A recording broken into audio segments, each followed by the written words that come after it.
welcome to Pan Poly Plus, the channel that talks about love, relationships, and how we handle them. Today I'll be focusing mostly on how we handle relationships, because I'll be talking about my struggles with polyamory. I'm going to segment it into 3 different sections. So firstly, I'm going to talk about a struggle that I have overcome. Secondly, I'm going to talk about a struggle that I have definitely made progress in. And thirdly, I'm going to talk about a struggle that I haven't really made so much progress in.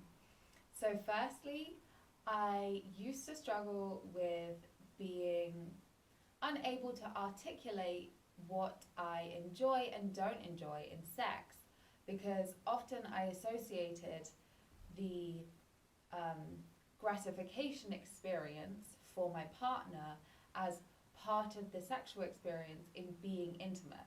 And what I mean by that is I felt that if they didn't feel that they had satisfied me in the way that they wanted to, then I felt it was my onus to satiate their ego. So I would fake orgasms, or I wouldn't articulate what I enjoyed, or I would be overly expressive at things that I wasn't actually getting such a positive feeling from. And I've definitely overcome that. I think that's also something to do with aging and becoming more mature. You can definitely have more confidence in being clearer about what you enjoy in sex. And now I'm quite open about the fact that there are some sexual acts that I don't enjoy. So I am one of I think the majority of women who don't orgasm from penetrative sex. And that's anything from male genitalia to fingers to sex toys. Just the repeated activity of penetrating me isn't going to bring me to a climax. And when I was younger, I felt I had to either pretend that I was becoming aroused by that activity or coming to a climax, or I felt like I had to at least create a sort of positive feedback loop in order to protect the ego of the person I was being intimate with. Now, that's not to say that I just don't react in situations where I am not being particularly catered for in that act, but I take it as a thing of, okay, this activity is something that we're enjoying, and I don't have to be orgasmic in this situation. Sex doesn't always have to be about always coming to an orgasm. It can be just an intimate physical act between people, but also when you enjoy a sexual experience. For me, some of the most gratifying experiences I've ever had with sex have been in group situations where we've done lots of different activities, and none of them have made me orgasmic. They haven't brought me to a climax, but they've been consistently arousing. They've been consistently intimate. And I think that's one of the things that I struggled to articulate when I was younger. And don't get me wrong, like some of my other favorite sexual experiences definitely brought me to a climax, but they weren't ones that were just based around penetration. And that was the thing that I couldn't articulate when I was younger. I didn't feel confident in the fact that the person that I was with wouldn't feel somehow threatened by the fact that they couldn't bring me to a climax in that way. So that's something that I've definitely overcome. The second thing which I've learned about myself is that I love communication, and I'm a little bit addicted to it. So when I'm on a date, or when one of my partners is on a date, I immediately want to communicate with them. And that doesn't matter whether it's positive emotions, negative emotions, excitement, happiness, sadness, loneliness, elation, anything. I just want to communicate, and I have this urge to text, call, message, and it doesn't matter whether I'm the one who's actually on the date or someone else is. I desperately want to communicate, and I want to share that experience. However, sharing that experience sometimes takes away from the intimacy of that experience when you're with one other person, or when one of your partners is in a group situation, they don't want to come out of it, or when they're with one very, if they're having a really fancy date it's just the two of them in some fancy location, they don't want to be sat there with their phones out. We have a rule that we put all those devices away so that we're not communicating, we're not taking ourselves out of that situation, and we're staying intimate with the people that we're in that environment. It's the same with like if we're at a party or something, we try not to take those phones out, because for me there's this craving, this urge to bring others into a situation, particularly if it's a joyful one or particularly if it's a sad one. I want to bring other people in and share. And that sometimes conflicts with what we're trying to achieve in that moment. So I have managed to find a solution for myself, which is that I can actually postpone those feelings to a certain hour. So I can kind of say to myself, okay, we're not going to do that right now, and I can put it aside, but only for a temporal space. I can only give myself this amount of hours. And for me, I do find it's quite a healthy solution, because I'm not stuffing those feelings down and pretending they're not there. I'm simply saying, okay, this is the time where it's appropriate for me to express those feelings, to share those things. So I have managed to find a solution for myself in being able to say, okay, at midnight, then I can text, or the next morning I'm allowed to make a phone call, or whatever that is. But the reason why I'm still working on it is that I don't always manage to keep myself away from those cravings. Sometimes when a partner is on a date, I slip them a little message. I'm much better about it, but the other side of it is that when that hour comes, so say we've made an agreement that, that person is going to call me at midnight, or that person is going to drop me a text the next morning, I am waiting for it, and it's like my whole world stops and I'm just sort of on pause waiting for that communication. So that's why I still need to work on it. Then the last one, the thing that I definitely need to make improvement in, is that I still struggle with comparison, but in a very, very precise way.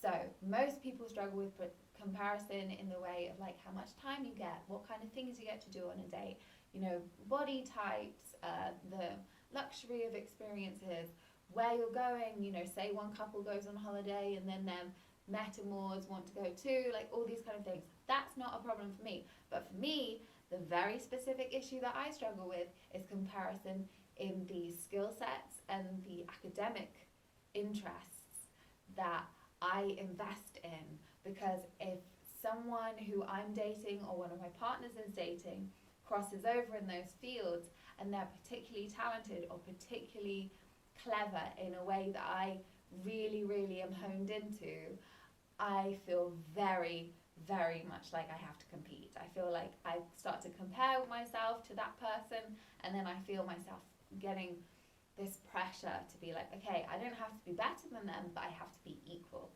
Now, it's good that I have definitely made progress from when I was younger, where I simply wouldn't compete in sports that I didn't think I really could be the best at. If I wasn't going to be able to get to an Olympic level of something, I wasn't even going to enter the arena. So I've definitely made improvements in some regards towards that kind of comparison, but really in polyamorous relationships, you don't want any comparison at all. Comparison is the poison of polyamory. So I definitely need to make more progress in that way. And the way that I'm trying to make progress is that I run these hypotheticals in my mind, so I can emotionally react to them, and then as I get used to that emotional response, I get more comfortable with potential circumstances that might arise. So what I'm going to do now is I'm going to run through one of those hypotheticals with you and show you exactly what I'm doing to try and make progress. So this usually happens like last thing at night, right when I'm trying to sleep, but that's just when my mind starts to sort of ravel the most. For example, one of the people that I'm compared to most out of celebrities is Kate Blanchett. So if Kate Blanchett decided, you know what, I'm not going to do acting anymore, and I hope she never does because she's amazing, but if she was suddenly to go, I'm going to become a philosophy professor who has an interest in astrophysics and does singing on the side. Now, those are the three fields that speak to me most. I love singing, I love philosophy, I love astrophysics. Even if you just write the word physics or philosophy or astro anything on a wall, I'm instantly excited. So these are the fields that I'm really honed into, really interested in, and really invested in. So if she was suddenly like, hey, this is what I'm going to do, that would be fine. I would be like, great, that's fantastic, except if I was dating her or one of my partners was dating her, because I would be suddenly comparing myself. And I wouldn't be trying to get better than her, I would just be trying to make myself equal with her. And the reason why that's so unhealthy, for me specifically, is because when I'm trying to make myself equal, it becomes my biggest priority. I would be dropping work hours, I wouldn't be taking care of my plants, I wouldn't be doing the laundry, I would just be focusing on just trying to be comparatively as good as Kate Blanchett in that situation, because she would be within my polycule. And this is why it's not healthy, because I would suddenly change my value systems just because of someone else. And so that's why I really need to make progress, because we should always be concrete about our value systems. Yes, we can challenge them, constantly question them and strengthen them, but we shouldn't be using other people as the kind of pinpoint of, okay, my value system changes just because they're like this. And it isn't a questioned act, it's simply a case of going, oh, they're this good, then I must be that good as well. So for me, I still have to make progress there. I still have to try and get past that urge to compare. So far, I haven't made that much progress with that, but I have the intention and the exercises to keep going with trying to make progress in that area. So those are the 3 struggles that I have overcome, made some progress in, or made very little progress at all. But these were my struggles with polyamory. Please let us know what your struggles with polyamory or relationships in general have been or are or may be in the future down below in the comment section. We believe that by sharing our struggles, we can all help each other to overcome them, and we also create awareness around them so that we can articulate what these struggles are and help break them down. We may do another episode on struggles further in the future, so maybe when I've made some more progress. But for now, these are the struggles that I've had with polyamory. Thank you so much for watching. We've been Pam Poly Plus.